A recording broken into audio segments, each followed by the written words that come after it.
നിയമസഭാ തെരഞ്ഞെടുപ്പിൽ 55 സ്ഥാനാർത്ഥികളുമായി കോൺഗ്രസ് ആദ്യഘട്ട സ്ഥാനാർത്ഥി പട്ടിക പുറത്തിറക്കി. സിറ്റിംഗ് എംഎൽഎമാരെല്ലാം മത്സരത്തിനുണ്ട്. പെരുമ്പാവൂരിൽ എൽദോസ് കുന്നപ്പിള്ളിയുടെ കാര്യത്തിൽ അന്തിമ തീരുമാനമെടുത്തിട്ടില്ല. സുൽത്താൻ ബത്തേരിയിൽ IC ബാലകൃഷ്ണന്റെ പേര് തിരഞ്ഞെടുപ്പ് സമിതി അംഗീകരിച്ചു.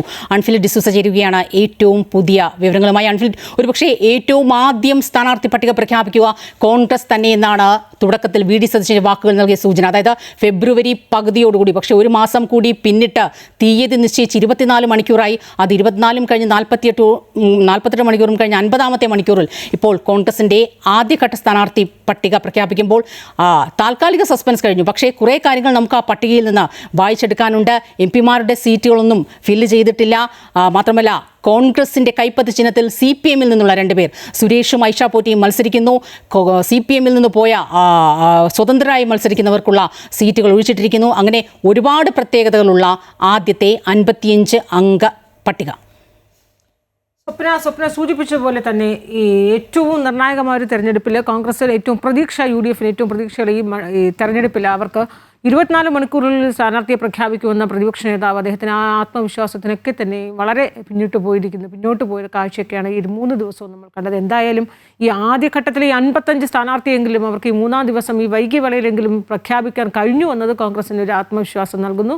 കോൺഗ്രസിന് ഏറെ ആശ്വാസവും തന്നെയാണെന്ന് പറയേണ്ടിയിരിക്കുന്നു. 92 സീറ്റുകളിലാണ് ഇക്കുറി കോൺഗ്രസ് മത്സരിക്കുന്നത്. അതിൽ 55 സീറ്റുകൾ മാത്രമാണ് അവർക്ക് 1-ാം ഘട്ടത്തിൽ സ്ഥാനാർത്ഥികളെ പ്രഖ്യാപിക്കാൻ കഴിഞ്ഞത്. ഇനി 37 സീറ്റുകൾ ഇനിയും പ്രഖ്യാപിക്കാൻ കിടക്കുന്നു. കോൺഗ്രസിൻ്റെ 37 സീറ്റുകൾ എന്ന് പറയുന്നത് ഏറ്റവും പ്രധാന സീറ്റുകളാണ്. അവിടെ നാളെ കൊണ്ട് പൂർത്തിയാകുമെന്നൊക്കെയാണ് നേതാക്കൾ പറയുന്നത്. ഡൽഹിയിൽ നിന്ന് ഇപ്പോൾ പുറത്തിറങ്ങിയ നേതാക്കൾ മാധ്യമങ്ങളെ കണ്ടപ്പോൾ നാളെ കൊണ്ട് ബാക്കി 37 സീറ്റുകളിലൊക്കെ തർക്കങ്ങളൊക്കെ തന്നെ പരിഹരിച്ച് പ്രഖ്യാപിക്കുമെന്നൊക്കെ പറയുമ്പോൾ അത് എത്ര കണ്ടത് ഏറ്റവും ഇപ്പോൾ പ്രഖ്യാപിച്ചതിനേക്കാൾ അപ്പുറത്തെ കൊടുമ്പിരി കൊണ്ട് കലാപമൊക്കെ ഉയർന്ന സീറ്റുകളാണ് ഇനി പ്രഖ്യാപിക്കാൻ കഴിയുന്ന 37 സീറ്റുകൾ. എന്നാൽ ഈ 1-ാം ഘട്ടത്തിൽ പ്രഖ്യാപിച്ച ഈ 55 സീറ്റുകളുടെ പ്രത്യേകത എന്ന് പറയുന്നത് ഇതിൽ തർക്കങ്ങളുള്ള സീറ്റുകൾ ഒന്നും തന്നെ പ്രഖ്യാപിക്കാൻ അവർക്ക് കഴിഞ്ഞിട്ടില്ല.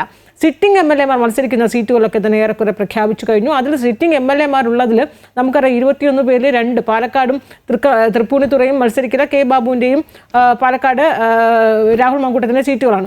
അത് ഒഴിച്ചിട്ട് കഴിഞ്ഞാൽ ബാക്കി 19 സീറ്റുകളിൽ പോലും തർക്കമുണ്ടായിരുന്നത് IC ബാലകൃഷ്ണൻ്റെയും എൽദോസ് കുന്നപ്പള്ളിയുടേതുമാണ്. കാരണം IC ബാലകൃഷ്ണൻ അവിടെ സഹകരണ വകുപ്പുമായി ബന്ധപ്പെട്ട ക്രമക്കേടും അഴിമതിയും, എൽദോസ് കുന്നപ്പള്ളി ലൈംഗിക പീഡനവുമായി ബന്ധപ്പെട്ടാണ്. ഏറ്റവും ഒടുവിൽ ഇപ്പോൾ IC ബാലകൃഷ്ണന് സീറ്റ് ലഭിച്ചിട്ടുണ്ട്, എന്നാൽ എൽദോസ് കുന്നപ്പള്ളിക്ക് സീറ്റ് ലഭിച്ചിട്ടില്ല എന്നതാണ് ഈ 1-ാം ഘട്ട പട്ടികയിൽ അദ്ദേഹമില്ല. ഉറപ്പായും അത് വലിയ തർക്കം നിലനിൽക്കുന്നു. അതുകൊണ്ടാണ് ആ പട്ടികയിൽ ആ സീറ്റിൽ തീരുമാനമായിട്ടില്ല. അതുകൊണ്ട് അതേസമയം രാവിലെ മുതൽ തന്നെ ചില അഭ്യൂഹങ്ങളുണ്ടായിരുന്നു. കോവളത്ത് സമാനമായ രീതിയിലും ലൈംഗിക പീഡന കേസിൽ പരാതി നിൽക്കുന്ന കോവളത്ത് M വിൻസെൻ്റ് സീറ്റ് ഉണ്ടാവുകയില്ലെന്ന്. പക്ഷേ ഈ 1-ാം ഘട്ട പട്ടികയിൽ വന്നപ്പോൾ കോവളത്ത് M വിൻസെൻ്റിന് ആശ്വാസമാണ്. അദ്ദേഹം തന്നെ സ്ഥാനാർത്ഥിയാണെന്ന് ആദ്യഘട്ട പട്ടികയിൽ പ്രഖ്യാപിച്ചിരിക്കുന്നു. പിന്നീടുള്ള പ്രശ്നങ്ങളെന്ന് പറയുന്നത് ഇതിനകത്ത് പല സീറ്റുകളും പല ജില്ലകളിലും അവർക്ക് കോൺഗ്രസിൻ്റെ സ്ഥാനാർത്ഥികളെ പ്രഖ്യാപിക്കാൻ കഴിഞ്ഞിട്ടില്ല. അതിൽ ഏറ്റവും പ്രധാന 3 ജില്ലകളിൽ കോൺഗ്രസിൻ്റെ ഒരു സ്ഥാനാർത്ഥികളെ പോലും സീറ്റുകൾ പ്രഖ്യാപിക്കാൻ കഴിഞ്ഞിട്ടില്ല. അത് പത്തനംതിട്ട, ഇടുക്കി, കാസർഗോഡ്, ഈ 3 ജില്ലകളും ഒരൊറ്റ കോൺഗ്രസ് സ്ഥാനാർത്ഥിയെ പോലും അവർക്ക് പ്രഖ്യാപിക്കാൻ കഴിഞ്ഞിട്ടില്ല. എന്നാൽ ഏറ്റവും ശ്രദ്ധേയമാകുന്നത് പത്തനംതിട്ടയാണ്. നമുക്കറിയാം, ഒരു കാലത്ത് കോൺഗ്രസിൻ്റെ പൊന്നാവരം കോട്ടയായിരുന്നു പത്തനംതിട്ട.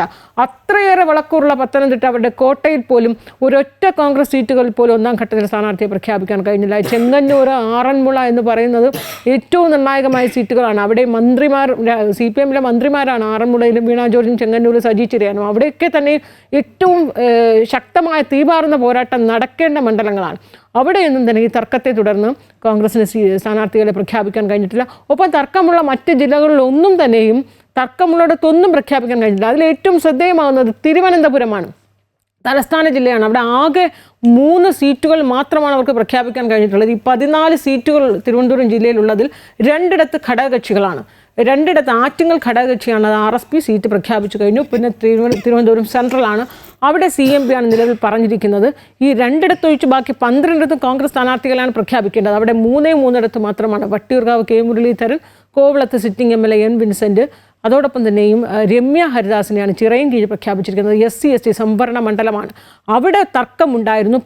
രമ്യ ഹരിദാസിൻ്റെ പേര് കേട്ടപ്പോൾ തന്നെ അവിടെ വലിയ രീതിയിലാണ് പ്രാദേശിക കോൺഗ്രസ് വികാരം, പ്രതിഷേധവുമായി രംഗത്തെത്തുകയും പോസ്റ്റർ ഒട്ടിക്കുകയും ഒക്കെ ചെയ്യുന്നു. വലിയ രീതിയിലെ കലാപം ഉണ്ടായിട്ട് പോലും ആ പ്രാദേശിക കോൺഗ്രസ് എതിർപ്പുകളെ അവഗണിച്ചുകൊണ്ട് രമ്യ ഹരിദാസിന് അവിടെ സീറ്റ് നൽകി 1-ാം ഘട്ടത്തിൽ പ്രഖ്യാപനമായിരിക്കുന്നു. ഈ ചിറയൻകീഴ് രമ്യ ഹരിദാസിൻ്റെ തർക്കമുള്ള സീറ്റിൽ രമ്യയെ ധൈര്യപൂർവ്വം അവിടെ സ്ഥാനാർത്ഥിത്വം പ്രഖ്യാപിച്ചതൊഴിച്ചാൽ ബാക്കി ഒരൊറ്റ തർക്കമുള്ള മണ്ഡലങ്ങളിൽ പോലും കോൺഗ്രസ് 1-ാം ഘട്ടത്തിൽ പ്രഖ്യാപിച്ചിട്ടില്ല എന്നത് എടുത്തു അത് മാത്രമല്ല അൺഫിലിറ്റ് ഈ സൂചിപ്പിച്ചതുപോലെ തന്നെ ശരിക്കും കോൺഗ്രസിന്റെ യഥാർത്ഥത്തിലുള്ള തലവേദന ഇപ്പോഴും അങ്ങനെ തന്നെ നിൽക്കുന്നു. സുധാകരനെ അനുനയിപ്പിക്കാനുള്ള ശ്രമങ്ങളൊന്നും ഫലം കാണുന്നില്ല. വൈകിട്ട് രമേശ് ചെന്നിത്തല അദ്ദേഹത്തെ ഫ്ലാറ്റിൽ പോയി കണ്ട് സംസാരിച്ചപ്പോഴും അദ്ദേഹം മടങ്ങി വന്നപ്പോഴും അദ്ദേഹത്തിന്റെ ബോഡി ലാംഗ്വേജും അദ്ദേഹം പറഞ്ഞ കാര്യങ്ങളും ഒക്കെ വെച്ച് നോക്കുമ്പോൾ സുധാകരൻ ആ നിലപാടിൽ ഉറച്ചു തന്നെ എന്ന് തന്നെയാണ്. അത് വലിയ രീതിയിൽ ഒരുപക്ഷേ ഈ സീറ്റ് പ്രഖ്യാപനം അല്ലെങ്കിൽ സ്ഥാനാർത്ഥി പ്രഖ്യാപനം വൈകിയതിന് വലിയൊരു പരിധിവരെ കാരണം സുധാകരൻ്റെ നിലപാടുകൾ തന്നെയാണ്.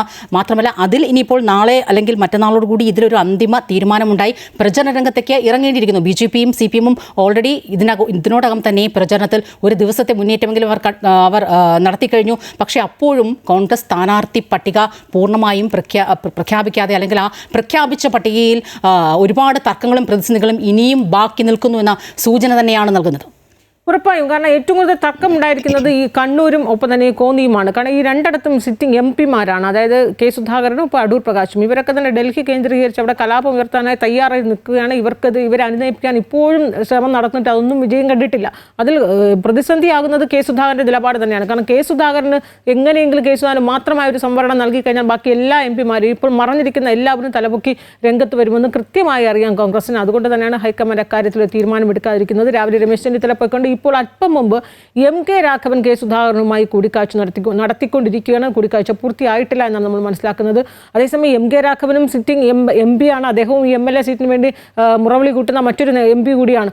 അതുകൊണ്ട് തന്നെ അദ്ദേഹം ഈ കൂടിക്കാഴ്ച നടത്തുന്നത് ഏറ്റവും ഒടുവിൽ അദ്ദേഹം അനുനയ നീക്കത്തിൻ്റെ ഒരു പാതയിലേക്ക് ഇദ്ദേഹത്തെ കൊണ്ടുവരാനാണ്. എന്തൊക്കെയായാലും മറ്റാരൊക്കെ അനുനയത്തിന് വഴങ്ങിയാലും കെ സുധാകരൻ ഏതെങ്കിലും രീതിയിലൊരു കലാപം ഉണ്ടാക്കുമെന്ന് ഉറപ്പാണ്. അങ്ങനെ ഈ രണ്ടാം ഘട്ട സ്ഥാനാർത്ഥികളെ പ്രഖ്യാപിക്കുക എന്നത് ഏറ്റവും വലിയ പ്രതിസന്ധി തന്നെയാണ് കോൺഗ്രസിന് മുന്നിൽ. ഒരുപക്ഷെ കെ സുധാകരൻ അനുനയിച്ച് കണ്ണൂരിൽ വന്നാൽ കണ്ണൂരിൽ അദ്ദേഹത്തിന് അത്രയേറെ അനുയായ വൃന്ദമാണ്. അദ്ദേഹത്തിൻ്റെ വികാരമാണ്, ഒരു വൈകാരിക വിഷയം കൂടിയാണ് കണ്ണൂരിൽ കെ സുധാകരനെ ഒഴിവാക്കുക എന്നുള്ളത്. അതുകൊണ്ട് തന്നെ ആ വൈകാരിക വിഷയം ഏത് രീതിയിലാകും കോൺഗ്രസിൽ പ്രതിഫലിക്കുക, ഇതൊക്കെയാണ് അവരെ പ്രതിസന്ധിയിലാക്കിക്കൊണ്ടേയിരിക്കുന്നത്. ഒപ്പം തന്നെ ഇപ്പോൾ ഏറ്റവും ശ്രദ്ധേയമാകുന്നത് കണ്ണൂരിൽ പ്രധാനപ്പെട്ട അതായത് CPM-ൽ നിന്ന് മാറി വന്ന സ്വതന്ത്രനെ മത്സരിക്കാൻ സാധ്യതയുള്ള ഒറ്റ സീറ്റിൽ പോലും അവർ സ്ഥാനാർത്ഥികളെ പ്രഖ്യാപിക്കാതെ, അതായത് ഒറ്റപ്പാലത്തായാലും മലമ്പുഴയിലായാലും പയ്യന്നൂരായാലും തളിപ്പറമ്പിലായാലും ഈ 4 ഇടവും ഏറ്റവും നിർണായകം തന്നെയാണ്. ഇവിടെ ഒന്നും സ്ഥാനാർത്ഥികളെ പ്രഖ്യാപിച്ചിട്ടില്ല എന്നതൊക്കെ തന്നെ എടുത്തു പറയേണ്ടതാണ്.